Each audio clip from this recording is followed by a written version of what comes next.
जय हिंद साथियों, आप सभी का अल्फा डिफेंस एकेडमी जोधपुर के ऑनलाइन प्लेटफॉर्म पर स्वागत है। चलो आज का हमारा टॉपिक है औसत यानी एवरेज।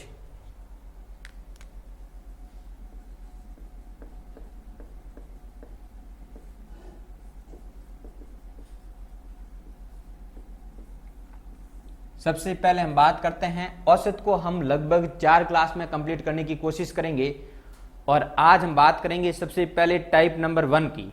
और टाइप नंबर 1 में जो सामान्य सूत्र है औसत का, औसत बराबर है राशियों का योग बटा राशियों की संख्या। उस पर बेस्ड जितने भी इक्वेशन है सबसे पहले उनको समझेंगे और उसके बाद हम बात करेंगे टाइप नंबर 2 की। चलो स्टार्ट करते हैं टाइप नंबर 1।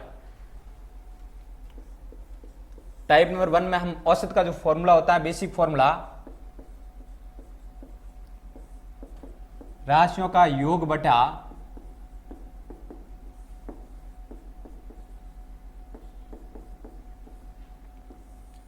राशियों की संख्या। इस पर जो भी बेस क्वेश्चन है उन सभी क्वेश्चनों की बात हम करेंगे। चलो सबसे पहले उस फॉर्मूले का उपयोग क्या है औसत में, इसको हम क्वेश्चन के माध्यम से समझने की कोशिश करते हैं। तो देखिए आपकी स्क्रीन पर एक क्वेश्चन चल रहा होगा, निम्नलिखित संख्याओं का औसत ज्ञात कीजिए। सबसे पहला क्वेश्चन है, इसको समझने की कोशिश करना। संख्या है 60, 45, 65, 30 और 50। ये 5 संख्या आपके सामने, इनका हमें क्या ज्ञात करना है, औसत ज्ञात करना है। तो इनका औसत हम कैसे ज्ञात करेंगे, इसको समझने की कोशिश करते हैं। जब भी ऐसी संख्या हो जो एक सीक्वेंस में नहीं है तो ऐसी संख्या का औसत हम केवल एक ही फॉर्मूले की सहायता से ज्ञात कर सकते हैं। वो फॉर्मूला है औसत बराबर राशियों का योग बटा राशियों की संख्या। तो सबसे पहले हम क्या करेंगे, इन संख्याओं को जोड़ेंगे। 60 प्लस 45 प्लस 65 प्लस 30 प्लस 50 और बट्टा में ये टोटल संख्या कितनी है, 1 2 3 4 और 5 है। तो 5 का हम भाग देंगे। बात समझ पा रहे हो। अब इन सबका टोटल कीजिए, कितना हो गया, इन सबका टोटल हो गया हमारे पास 250 और इसमें किसका भाग देंगे, 5 का। तो अब हमारे पास औसत कितना आ गया, तो हमारे पास औसत आ गया 50। तो इन सभी संख्याओं का औसत कितना है, इन सभी संख्याओं का औसत है 50 होगा। बात समझ पा रहे हो। तो जब भी आपसे ऐसा क्वेश्चन पूछा जाए जिसमें इस सीक्वेंस में नहीं हो, कोई भी एक निश्चित ऑर्डर में नहीं है संख्या, तो ऐसे क्वेश्चन का औसत जब भी आपको ज्ञात करना हो तो एक ही फॉर्मूला है ऐसे टाइप के क्वेश्चन करने का। इसका सभी करेंगे, जितनी भी राशियां दे रखी उन सभी राशियों का हम टोटल करेंगे और उसमें जितनी राशियां हैं उनका भाग देंगे। चलो आगे बढ़ते हैं और समझने की कोशिश करते हैं क्वेश्चन नंबर 2 को। तो देखिए क्वेश्चन नंबर 2 इसी टाइप का है, आपकी स्क्रीन पर चल रहा है कि प्रथम 9 अभाज्य संख्याओं का औसत कितना है। सबसे हमें पहले क्या बताना है, प्रथम 9 अभाज्य संख्याओं का औसत। तो इससे पहले हमें यह पता होना चाहिए कि प्रथम 9 अभाज्य संख्या कौन कौन सी है। सबसे पहले हम बात करते हैं अभाज्य संख्या की। तो इससे पहले एक क्लास हमारी हो चुकी थी जिसमें हमने अभाज्य संख्या के बारे में बात की थी। मैंने बताया था ऐसी संख्याएं जिन्हें हम केवल एक व खुद से विभाजित कर सकते हैं, ऐसी सभी संख्याओं का हम क्या कहते हैं, अभाज्य संख्या कहते हैं। तो यहां से मैं कह सकता हूं प्रथम 9 अभाज्य संख्या कौन कौन सी होगी, एक तो 2 होगी, एक 3 होगी, एक 5 होगी, 7 होगी, 11 होगी, 13 होगी, 17 होगी और 19 होगी और 23 होगी। यह हमारे पास प्रथम 9 अभाज्य संख्या है। अब इनका हमें क्या ज्ञात करना है, औसत ज्ञात करना है, एवरेज ज्ञात करना है। तो औसत का फॉर्मूला क्या होता है, जितनी भी संख्या दे रखी है, अब हमारे पास ये 9 संख्या दे रखी है, इन 9 संख्याओं को क्या करेंगे, हम जोड़ेंगे और फिर 9 का भाग देंगे। तो इन सभी को जोड़िए, 2 plus 3 plus 5 plus 7 plus 11 plus 13 plus 17 plus 19 और प्लस 23। और इसमें हम किसका भाग देंगे, जितनी संख्या है उसका भाग देंगे। तो 9 संख्या है तो हम 9 का भाग देंगे और इन सभी को जोड़ेंगे तो कितना आ जाएगा, इन सभी को जोड़ने पर 100 आ जाएगा हमारे पास। तो अब हमारे पास 100/9 आ गया। अब इसको सॉल्व करेंगे तो कितना आ जाएगा, 11 सही 1/9 और यही हमारा औसत है, एवरेज है। आगे बात समझे। तो जब भी आपसे ऐसा क्वेश्चन पूछा जाए कि प्रथम 9 या प्रथम 5 या 9 से अधिक संख्या अभाज्य संख्या का बोला जाए या भाज्य संख्या का बोला जाए, औसत ज्ञात कीजिए, तो ऐसी संख्या का औसत हम किस फॉर्मूले की सहायता से ज्ञात कर सकते हैं? राशियों का योग बटा राशियों की संख्या की सहायता से। चलो आगे बढ़ते हैं और इस टाइप पर और किस किस प्रकार के क्वेश्चन बन सकते हैं उनकी बात करते हैं। तो देखिए क्वेश्चन नंबर 3 आपकी स्क्रीन पर चल रहा होगा।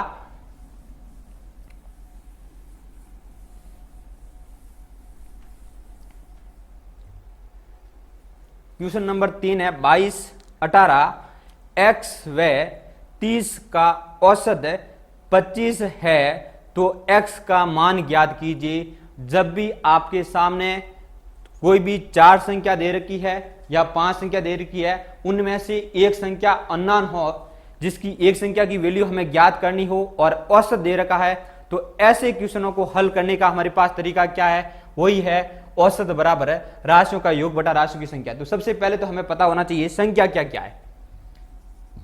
22, 18, x और 30, यह हमारे पास 4 संख्या दे रखी है और इनका औसत भी दे रखा है। इनका औसत कितना है? इनका औसत हमारे पास 25 है, ये दे रखा है। तो अब मुझे बताइए औसत का फॉर्मूला क्या होता है? औसत बराबर होता है राशियों का योग, तो इन सभी को जोड़ेंगे, बटा राशियों की संख्या। राशियों की संख्या कितनी है? 4 है। तो अब हमारे पास आ गए औसत की जगह हमने रख दिया 25 बराबर 22 प्लस 18 प्लस x प्लस 30 बट्टा 4, और ये 4 इस तरफ किस में है? भाग में। इस तरफ आएगा तो गुणा में। अब देखिए ये 4 का गुणा इसके साथ 25 के साथ करेंगे तो कितना हो जाएगा? 100 बराबर किसके हैं? इन सबको जोड़ा तब 70 प्लस x आ गया। अब हमें किसकी वैल्यू चाहिए? x की वैल्यू चाहिए। तो x को क्या करेंगे? अकेला करेंगे। तो x को अकेला कीजिए। तो अब हमारे पास आ गया x बराबर 100 माइनस 30 और 100 में से 30 चला गया तो x की वैल्यू कितनी आ गई हमारे पास? 100 में से 70 चला गया तो x की वैल्यू आ गई हमारे पास 30 है। और हमें इस क्वेश्चन में क्या पूछा हुआ था कि x का मान ज्ञात कीजिए, x का मान क्या होगा? तो x का मान कितना आ गया हमारे पास? 30। तो जब भी ऐसे क्वेश्चन आपसे बोले जाए कि x का मान क्या कीजिए या कोई भी अननोन वैल्यू है एक वो ज्ञात कीजिए और औसत दे रखा है, तो ऐसे क्वेश्चनों को हम किस फॉर्मूले के बेस पे करेंगे? तो इसमें भी इस फॉर्मूले का ही उपयोग करेंगे। चलो अभी तक हमने बात की टाइप नंबर 1 की। टाइप नंबर 1 पर किस किस प्रकार के क्वेश्चन बन सकते हैं। अब हम बात करेंगे टाइप नंबर 2 की। चलो देखते हैं टाइप नंबर 2 क्या है और टाइप नंबर 2 में किस किस प्रकार के क्वेश्चन बन सकते हैं, इसको समझने की कोशिश करेंगे।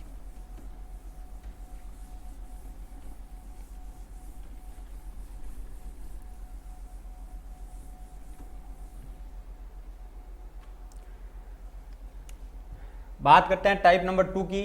तो टाइप नंबर 2 में हम ऐसी श्रेणी की बात करेंगे जिनके 2 लगातार पदों के बीच का अंतर समान है।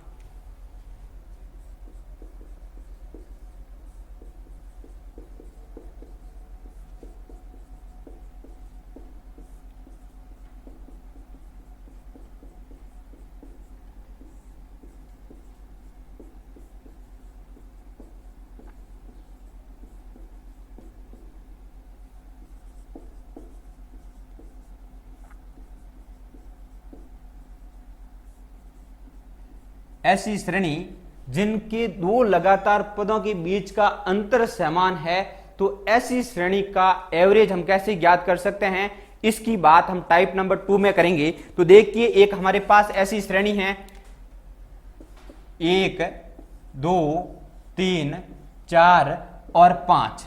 अब मुझे बताइए इसके 2 लगातार पदों के बीच का अंतर कितना? इसमें भी 1 है, इसमें भी 1 है, इसमें भी 1 है और इसमें भी 1 है। तो इन सभी 2 लगातार पदों के बीच में अंतर कितने का है? सभी में समान है, 1-1 का अंतर है। तो जब भी ऐसा क्वेश्चन आए तो अब इसका मैं बोल रहा हूं आपसे कि इसका एवरेज ज्ञात कीजिए, औसत ज्ञात कीजिए। तो कितना औसत होगा? इन सभी का योग कितना हो रहा है? 15, और 15 में किसका भाग देंगे हम? 5 का। 5 संख्या है तो अब हमारे पास कितना आ गया इनका एवरेज? तो औसत आ गया इनका हमारे पास 3। इसी प्रकार एक और श्रेणी ले रहे हैं हम 2, 4, 6, 8 और 10। अब इनका औसत बताइए, इनका औसत कितना होगा? इन सबका हम सम करेंगे, इन सबका सम कितना हो गया? 30 और बटा में क्या आ जाएगा? 5 है। तो इन सबका औसत हमारे पास कितना आ गया? 6 आ गया। इसी प्रकार एक और श्रेणी ले रहे हैं हम, 5, 10, 15, 20 और 25। अब मैं आपसे पूछता हूं इसका औसत बताइए, इसका एवरेज कितना होगा? इन सबका सम तो कितना हो गया? 75 और बटा में क्या जाएगा? कितनी संख्या? 5 है। तो इन सबका औसत हमारे पास कितना आ गया? 15। तो देखिए यहां पर दो बात हम देख पा रहे हैं, दो बात हमने नोट की है कि इनका एवरेज कितना आ रहा है? इसका एवरेज भी 3, इसका एवरेज भी 3 और इसका एवरेज भी 15 आ रहा है। तो देखिए इनका एवरेज 3 आ रहा है। 3 कौन सी संख्या है? बीच की संख्या।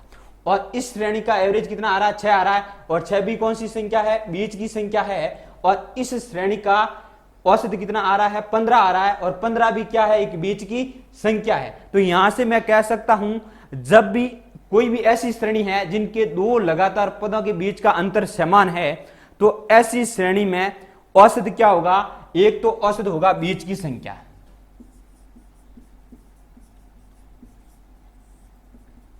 मध्य पद। आ गई बात समझ में? एक तो हमारे पास औसत क्या होगा?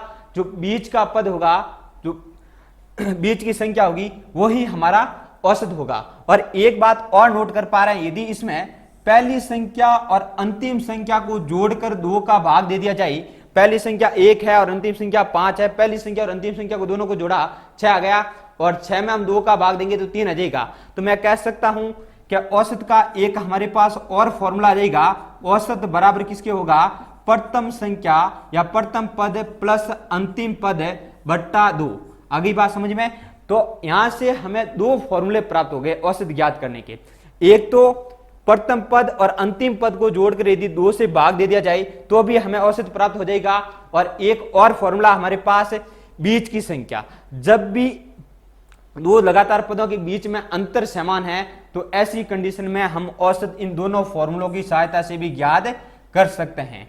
चलो इस फॉर्मूले का उपयोग कहां करेंगे और इस फॉर्मूले का उपयोग कहां करेंगे? जब आपको स्पष्ट प्रथम पद और अंतिम पद के बारे में स्पष्ट दिख रहा है तो ऐसी स्थिति में हम इस फॉर्मूले का उपयोग करेंगे।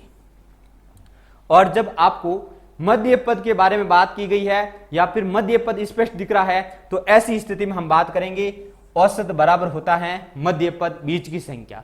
चलो सबसे पहले हम समझने की कोशिश करते हैं। औसत बराबर होता है प्रथम पद प्लस अंतिम पद पर आधारित जो भी क्वेश्चन है, या फिर मैं कह सकता हूं इस पर किस किस प्रकार के क्वेश्चन हमसे पूछे जा सकते हैं, इनकी हम बात करेंगे।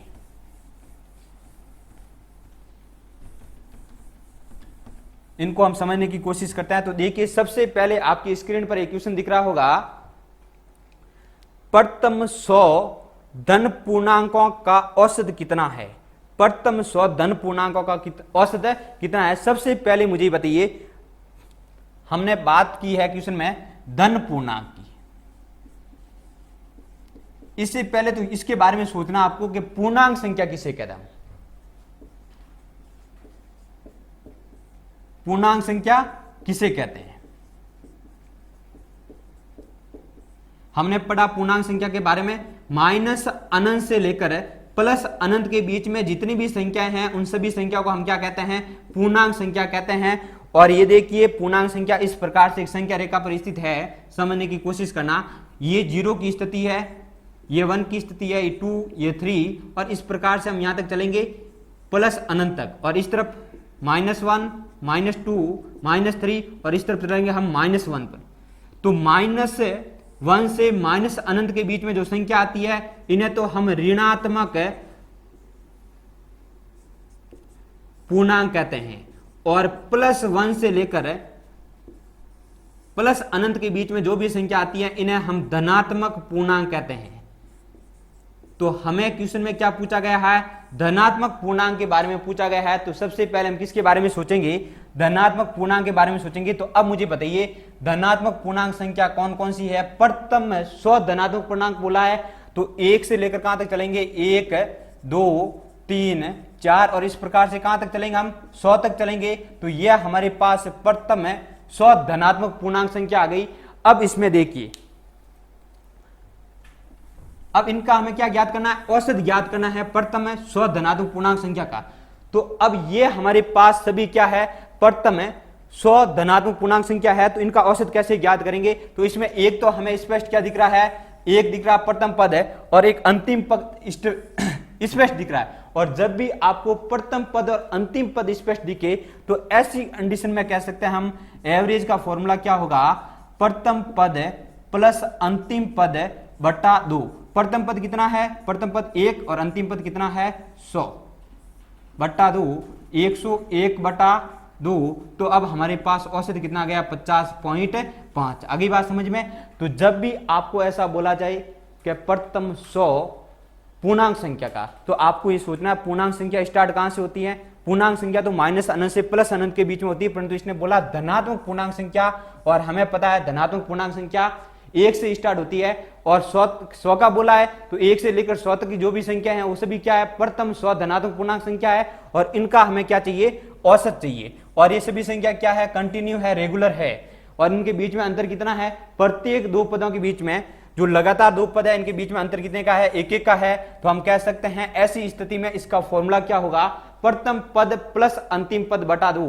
तो ऐसा जब भी आपके सामने क्वेश्चन आए तो ऐसे क्वेश्चन को इस फॉर्मूले की सहायता से हमें हल करना चाहिए, ताकि इजीली, बिल्कुल इजीली आराम से हल हो जाएगा। ज्यादा हमें कैलकुलेशन भी करनी नहीं पड़ेगी। और यदि उस फॉर्मूले से राशियों का योग बटा राशियों की संख्या से हम सॉल्व करने की कोशिश करेंगे तो उसमें थोड़ा ज्यादा टाइम लगेगा। बाकी उसमें भी हम उसकी सहायता से भी हल कर सकते हैं, परंतु उसमें थोड़ा टाइम ज्यादा लगेगा, इसलिए इस फॉर्मूले का उपयोग ही हमें करना चाहिए। चलो आगे बढ़ते हैं और बात करते हैं क्वेश्चन नंबर 2 की। तो देखिए आपके अगला जो इस टाइप का क्वेश्चन अगला है, क्वेश्चन नंबर जो 5 है इस टाइप, प्रथम है 10 सम संख्याओं का औसत कितना है। आपको बताना है प्रथम 10 सम संख्याओं का औसत। तो सबसे पहले तो यह सोचना है प्रथम 10 है सम संख्याएं कौन कौन सी है। तो पहली सम संख्या कौन सी है, 2, दूसरी 4 है, फिर 6, 8, 10, 12, 14, 16, 18 और 20। यह हमारे पास प्रथम 10 सम संख्या है और इनका हमें क्या चाहिए, औसत चाहिए, एवरेज चाहिए। तो ऐसी कंडीशन में हम क्या करेंगे, हमें तो केवल प्रथम पद है और अंतिम पद के बारे में पता है, तो भी हम क्या कर सकते हैं, इसका एवरेज ज्ञात कर सकते हैं। तो एवरेज का फॉर्मूला, एवरेज बराबर प्रथम पद प्लस अंतिम पद, प्रथम पद 2 और अंतिम पद 20 है, बट्टा में 2, तो 22 बटा 2 और 22 में 2 का भाग देंगे कितना आ जाएगा हमारे पास 11।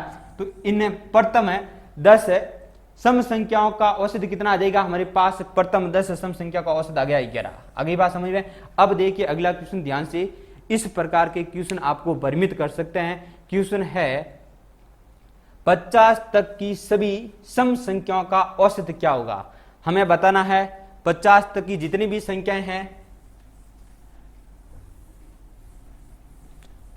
क्वेश्चन को वापिस ध्यान से पढ़िए, 50 तक की सभी सम संख्याओं का औसत कितना होगा। इसने प्रथम 50 संख्या नहीं बोला है, इसने क्या बोला है 50 तक चलेंगे, उसके बीच में जितनी भी सम संख्या आती है उन सम संख्याओं का औसत कितना होगा। तो आप कहेंगे सर सबसे पहले तो 2 आती है, 50 तक चलेंगे, फिर 4 आती है, फिर 6 आती है, और इस प्रकार से हम चलेंगे। तो अंतिम सम संख्या कौन सी आएगी, अंतिम सम संख्या हमारे पास है 50 ही आएगी। 50 तक है चलेंगे तो प्रथम सम संख्या तो कौन सी है 2, फिर 4, फिर 6 और अंतिम सम संख्या हमारे पास क्या है 50 है। अब इनका हमें क्या चाहिए, एवरेज चाहिए, औसत चाहिए। और एवरेज का फॉर्मूला क्या होता है, वही प्रथम पद प्लस अंतिम पद बट्टा 2। ये हो गया हमारे पास 52 है बट्टा 2 और इसमें भाग देंगे तो कितना आ जाएगा। तो इसका आंसर क्या आ गया हमारे पास, इसका एवरेज क्या आ गया 26 है, 26 है। अगली बात समझिए। तो जब भी आपसे ऐसा क्वेश्चन बोला जाए तो उसमें ध्यान रखने लायक यही बात है कि इसने बोला है 50 तक की सभी संख्याओं का औसत कितना होगा। तो हमें बताना है 50 तक के बीच में 1 से लेकर 50 तक चलेंगे, तो यहाँ 1 से 50 के बीच में कौन कौन सी सम संख्या है उनका हमें औसत चाहिए। चलो आगे बढ़ते हैं। अब देखिए अगला क्वेश्चन है 100 से कम सभी विषम संख्याओं का औसत कितना होगा। क्वेश्चन को ध्यान से पढ़िए। क्वेश्चन में क्या बोल रहा है 100 से कम, मतलब जब भी आपसे ऐसा बोला जाए तक का मतलब तो होता है उसको शामिल करेंगे। किसी भी संख्या के पीछे यदि तक लगा हुआ है इसका मतलब उसको शामिल करना है। और अब ये अगला क्वेश्चन आपको दिख रहा है आपकी स्क्रीन पर, इसमें लिखा हुआ 100 से कम, इसका मतलब 100 को हम शामिल नहीं करेंगे।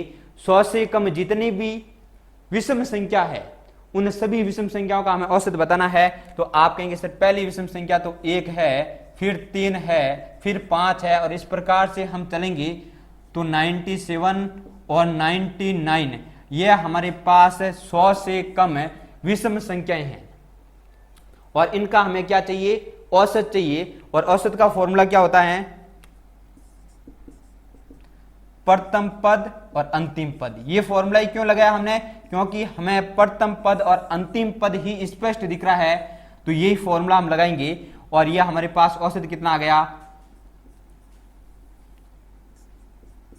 100/2, अर्थात इनका एवरेज कितना आ गया हमारे पास, इनका एवरेज आ गया हमारे पास 50। तो जब भी आपको एवरेज का ऐसा क्वेश्चन पूछा जाए तो इसमें थोड़ी सी ध्यान रखनी है भाई भाषा क्या कहना चाहती है। यदि आपको भाषा समझ में आ गई तो एवरेज में तो आपको कोई दिक्कत ही नहीं होगी, एवरेज तो बिल्कुल सिंपल है, केवल ये भाषा ही थोड़ी अजीब है।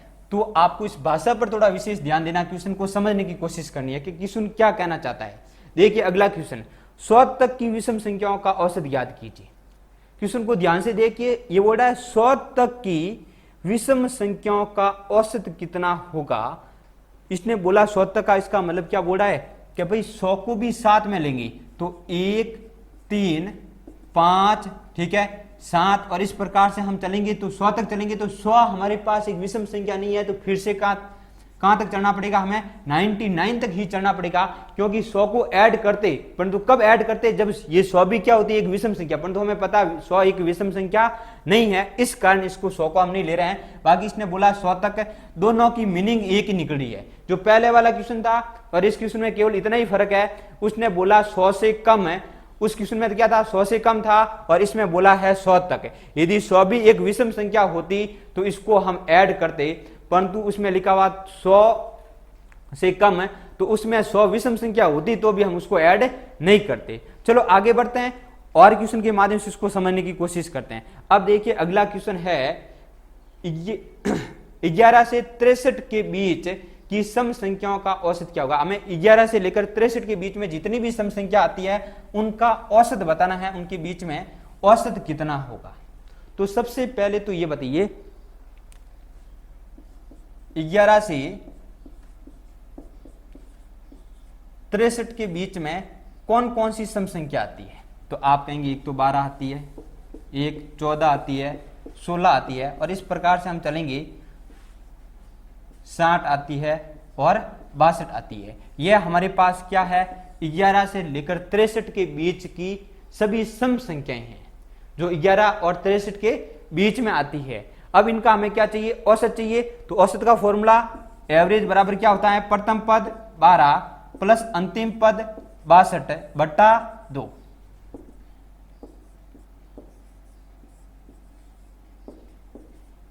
तो इनका एवरेज कितना आ गया हमारे पास 37। तो जब भी आपको ऐसा क्वेश्चन पूछा जाए तो इसमें विशेष और कुछ नहीं है, विशेष केवल लैंग्वेज है। तो आपको कोशिश करनी है इसके लैंग्वेज को पकड़ने की, लैंग्वेज मतलब क्वेश्चन बोलना क्या चाहता है। और यदि आपको क्वेश्चन के भाव समझ में आ गए तो क्वेश्चन कुछ भी नहीं है, ये एवरेज कुछ भी नहीं है, बिल्कुल सिंपल टॉपिक है।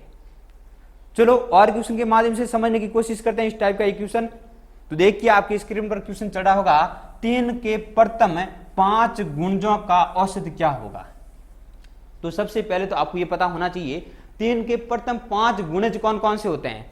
तो 3 का पहला गुणज 3 का गुणा 1 के साथ करेंगे तो हमें 3 प्राप्त हो रहा है, 3 का पहला गुणज है, और 3 का 2 के साथ गुणा करने पर हमें 3 का दूसरा गुणज प्राप्त हो रहा है।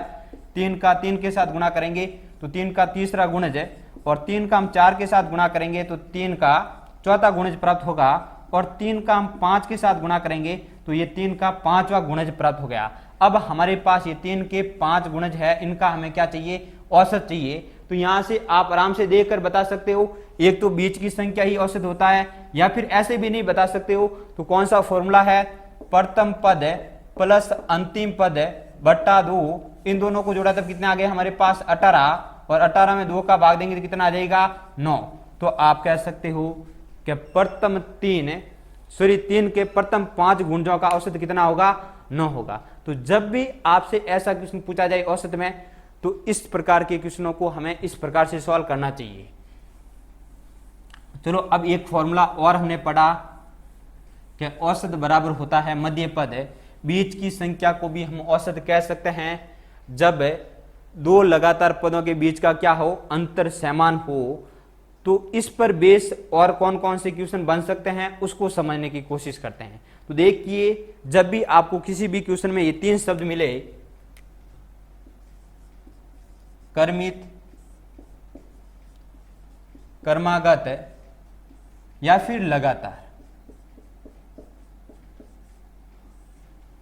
यदि आपको ये तीन शब्द मिले तो ऐसी स्थिति में हम कह सकते हैं कर्मित का मतलब भी एक ही है, कर्मागत का मतलब भी एक ही है और लगातार का मतलब क्या, तीनों का मतलब एक ही है कि वो संख्या क्या होगी, लगातार होगी, कंटिन्यू होगी। अगली बात समझ में, तो ये शब्द मिले इसका मतलब क्या है, वो संख्या कंटिन्यू चल रही है। जैसे इसको समझते हैं क्वेश्चन के माध्यम में, क्वेश्चन दे रखा आपके सामने, यदि 7 कर्मागत संख्याओं का औसत 33 हो तो इनमें से सबसे बड़ी संख्या कौन सी होगी। आपको क्या बताना है कि 7 कर्मागत संख्या दे रखी है, उनका औसत 33 दे रखा है। तो देखिए 7 कर्मागत संख्या कौन सी है ये हमें पता नहीं है, तो मैंने मान ली कि ये प्रथम संख्या है, ये दूसरी है, ये तीसरी है, चौथी है, पांचवी है, छठी है और सातवीं है। ये हमारे पास 7 कर्मागत संख्या है और उनका औसत क्या दे रखा है, 33 दे रखा है। और मैंने बताया था औसत बराबर किसके होता है, बीच की संख्या के बराबर होता है। तो बीच की संख्या हमारे पास ये है, तो हमें पता चल गया कि ये बीच की संख्या इसमें क्या है, बीच की संख्या 33 है। अब हमें ये पता चल गया बीच की संख्या 33 है और इसमें दे रखा है कि सातों संख्या क्या है, कर्मागत है, मतलब नियमित है, रेगुलर है। ठीक है, रेगुलर इसका मतलब ये संख्या क्या होगी, ये 34 होगी, ये 35 होगी और ये 36 होगी।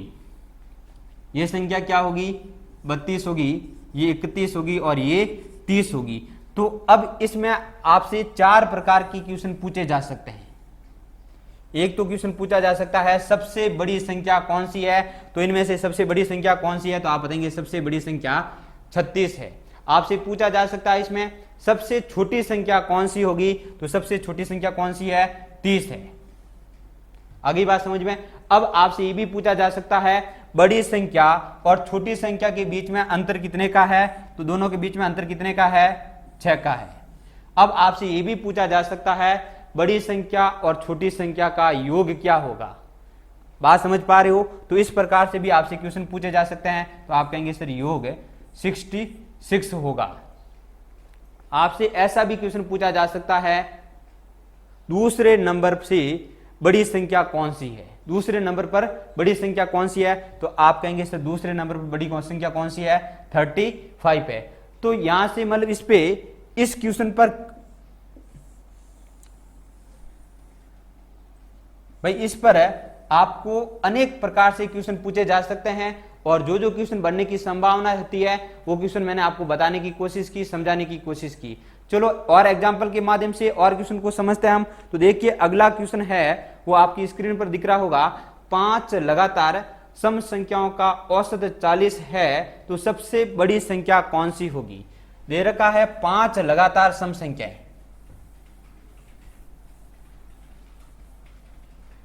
तो देखिए 5 लगातार सम संख्याएं कौन कौन सी है। मान लेते हैं ये पहली संख्या है, ये दूसरी संख्या है, ये तीसरी संख्या है, ये चौथी सम संख्या है और ये 5वीं सम संख्या है। इनका औसत हमें कितना दे रखा है, इनका औसत हमें 40 दे रखा है। इसका मतलब ये संख्या कितनी दे रखी है, बीच की संख्या हमें 40 दे रखी है और हमें पता है ये सम संख्या है।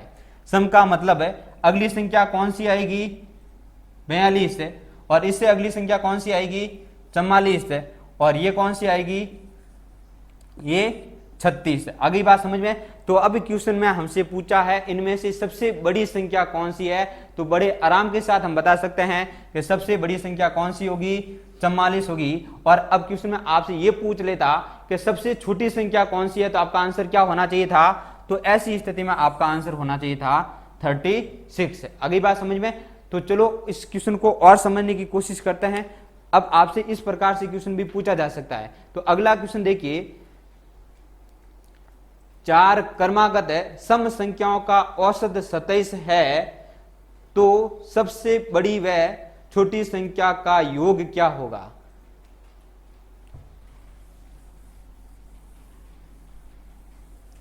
हमें दे रखा है 4 क्रमागत सम संख्याओं का औसत 27। तो संख्या कितनी दे रखी है? 4, पहली सम संख्या, दूसरी सम संख्या, तीसरी सम संख्या और चौथी सम संख्या। अब हमें दे रखा है इनका औसत कितना दे रखा है? औसत 27 दे रखा है। औसत का मतलब यहां से एक छोड़िए, यहां से एक छोड़िए, यहां से एक छोड़िए और यहां से एक छोड़िए, तो बीच की संख्या इसने बोला है क्या है? 27 है। तो इसका मतलब ये संख्या क्या होगी? 28 होगी और ये संख्या क्या होगी? 26 होगी, क्योंकि हमें क्वेश्चन में क्या दे रखा है? ये संख्याएं क्या है? सम संख्याएं हैं। तो ये यदि 28 है तो ये कितनी होनी चाहिए? 30 है। और ये कितनी होनी चाहिए? 24 होनी चाहिए। अब क्वेश्चन को वापस ध्यान से पढ़िए। क्वेश्चन में बोला है सबसे बड़ी व सबसे छोटी संख्या का योग क्या होगा? तो सबसे बड़ी संख्या तो क्या हमारे पास 30 है और सबसे छोटी संख्या 24 है। 30 और 24 को जोड़ेंगे तो कितना आ जाएगा? और यही हमारा क्या है? सही आंसर। आगे बात समझ में? तो इस प्रकार से भी आपसे औसत के क्वेश्चन पूछे जा सकते हैं। एक और क्वेश्चन है जो अच्छा क्वेश्चन है और बनने की सबसे ज्यादा संभावना रहती है, इसकी हम बात कर लेते हैं। तो देखिए आपकी स्क्रीन पर क्वेश्चन चल रहा होगा। क्वेश्चन है ए, बी, सी, डी और ई 5 क्रमागत संख्याओं का औसत कितना है? अब इसमें ऑप्शन देखिए। पहले ऑप्शन में है सी, ठीक है। दूसरे ऑप्शन में है a + 2 और तीसरे ऑप्शन में है e - 2 और जो लास्ट ऑप्शन है उसमें दे रखा है उपरोक्त सभी। तो अब आपको बताना है सही आंसर क्या है। एक बार आपको खुद को करना है, खुद ट्राई कीजिए, उसके बाद हम देखते हैं। तो देखिए सबसे पहले दे रखा है कि 4 क्रमागत संख्या है। पहली संख्या क्या है? a, b, c, d और e, ये 4 क्रमागत संख्या है। क्रमागत का मतलब क्या है? लगातार संख्या है। अब आपसे पूछा जाए इनका औसत क्या होगा, तो बड़े आराम के साथ आप बता सकते हो सर एक तो बीच की संख्या होगी। तो हमारा सही आंसर क्या होना चाहिए? सही आंसर सी होना चाहिए। और इस हिसाब से अधिकतर विद्यार्थी यही गलती करते हैं, जैसे ही पहले ऑप्शन में सी देखा और हाथों हाथ राइट कर देते हैं कि हमारा तो आंसर क्या है? सही है। परंतु हम आगे पढ़ते ही नहीं है, आगे भी तो सही हो सकता है। चलो आगे देखिए। ये तो हमारा ऑप्शन बिल्कुल सही है कि इसका औसत क्या होगा? सी होगा। परंतु इसका औसत है a + e भी तो हो सकता है, a + e/2 भी तो हो सकता है। चलो इसको समझते हैं। जैसे अब समझे ना, इससे पहले एक छोटी सी बात इसको समझाने की कोशिश कर रहा हूं। जैसे ये 5 लगातार संख्या है, जैसे 1, 2, 3, 4 और 5। अब देखिए मैं इसमें क्या जोड़ूं तब ये दूसरी संख्या प्राप्त हो जाएगी हमें। भाई 1 है, ठीक है। 1 में कौन सी संख्या जोड़ने पर अगली संख्या प्राप्त होती है? तो आप कहेंगे सर 1 में यदि हम 1 जोड़ेंगे तो अगली संख्या प्राप्त हो जाएगी। और 1 में क्या जोड़ा जाए कि हमें तीसरी संख्या प्राप्त हो जाएगी। तो आप कहेंगे सर यदि 1 में हम 2 जोड़ते हैं तो उससे अगली संख्या प्राप्त हो जाएगी। और 1 में और क्या जोड़ा जाए कि उससे अगली संख्या प्राप्त हो जाएगी। तो कहेंगे आप सर कि यदि हम 1 में 3 जोड़ेंगे तो हमें चौथी संख्या प्राप्त हो जाएगी। और मैं कहता हूं कि 1 में और क्या जोड़ा जाए कि हमें 5वीं संख्या प्राप्त हो जाए। तो आप कहेंगे 1 में 4 जोड़ने पर हमें 5वीं संख्या प्राप्त हो जाएगी। बात समझ पा रहे हो क्या? तो अब देखिए यही फंडा इसमें लग रहा है। ये a है और जैसे ही हम a में 1 जोड़ेंगे तो हमें दूसरी संख्या प्राप्त हो जाएगी। तो मैं कह सकता हूं a + 1 किसके बराबर है? b के बराबर होगा। इसी प्रकार a + 2 किसके बराबर होगा? c के बराबर होगा, क्योंकि a में 2 जोड़ने पर हमें तीसरी संख्या प्राप्त होगी। और इसी प्रकार a + 3 किसके बराबर होगा? d के बराबर होगा। a में हम 3 जोड़ेंगे तो हमें चौथी संख्या प्राप्त होगी। और a में 4 जोड़ने पर हमें कौन सी संख्या प्राप्त होगी? पहली संख्या में 4 जोड़ने पर हमें 5वीं संख्या प्राप्त होगी, क्योंकि ये संख्या सभी क्या है? नियमित है, लगातार है। अब हमें एक औसत का एक तो फॉर्मूला हमने पढ़ा था, औसत बराबर होता है बीच की संख्या। और एक और फॉर्मूला होता है औसत का, इसको समझने की कोशिश कीजिए। फॉर्मूला होता है प्रथम पद + अंतिम पद / 2।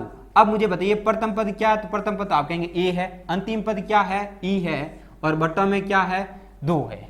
अगली बात समझ में। अब यहां से देखिए ई का मान क्या हमारे पास, ई का मान है हमारे पास है a+4, तो ई की जगह हमने क्या पुट कर दिया, a+4। अगली बात समझ में। तो देखिए ए और ए कितना हो गया हमारे पास, 2a हो गया, और प्लस में 4 है बट्टा 2, और इसको सॉल्व करेंगे तो हमारे पास क्या आ जाएगा, a+2। तो ये a+2 भी क्या है, इन सभी संख्याओं का औसत है। मैं इस रूप में भी औसत को लिख सकता हूं। इसको थोड़ा और आगे समझने की कोशिश करता है। देखिए आपसे इस प्रकार का क्वेश्चन भी पूछा जा सकता है। अब इसमें मैंने रखा, इसी में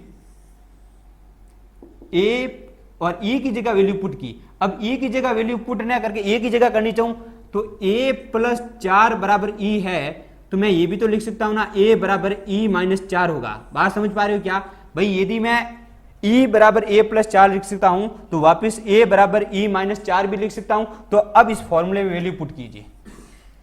a की जगह क्या पुट करेंगे, e-4 है और प्लस e/2। e और e जुड़ के कितना हो गया हमारे पास, 2e-4/2।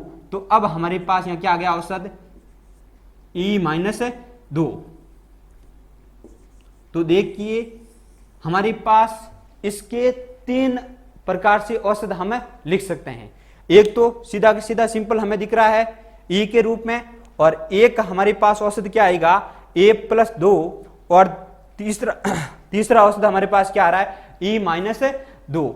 तो इस प्रकार से हम कह सकते हैं कि हमारा सही आंसर क्या है, हमारा सही आंसर है ऑप्शन नंबर जो 4 है, उपरोक्त सभी, वही हमारा सही ऑप्शन है। अगली बात समझ में। थोड़ा आगे बढ़ते हैं और अब देखिए क्वेश्चन नंबर अगला जो आपकी स्क्रीन पर दिख रहा होगा, ये लास्ट क्वेश्चन है, इसको समझने की कोशिश करते हैं। बहुत अच्छा क्वेश्चन है, एक बार आपको खुद को करने की कोशिश करनी है।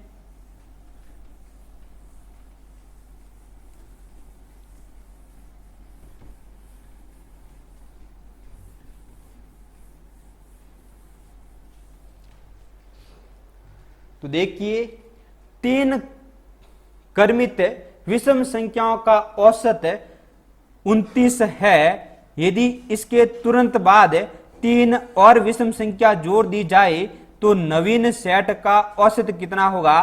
क्वेश्चन को ध्यान से पढ़िए। क्वेश्चन बोल रहा है 3 क्रमित विषम संख्याओं का औसत कितना है, 29 है।